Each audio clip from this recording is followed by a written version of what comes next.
पुढच्या काळामध्ये भंडाऱ्यापासून नागपूरला 25 मिनिटं ते अर्ध्या तासात तुम्ही पोचाल अशा प्रकारची व्यवस्था आपण करतो। पण तिथेच नाही तर आता भंडारा असं होणार आहे, मगाशी प्रणय भाऊंनी सांगितलं आम्ही समृद्धी महामार्ग भंडाऱ्याहून गोंदियाला नेतोय, भंडाऱ्याहून त्या ठिकाणी गडचिरोलीला नेतोय, मधून चंद्रपूरला देखील जोडतोय।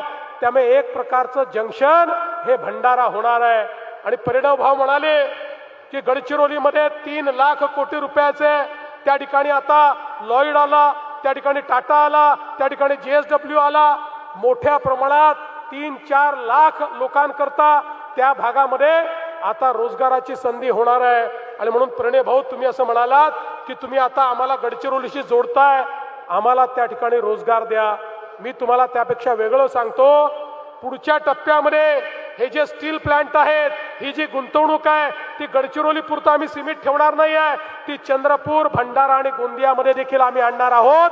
त्यामुळे इथल्या लोकांना तिथे नाही तर तिथला उद्योगाचा विस्तार हा या भागामध्ये आपल्याला करायचा आहे।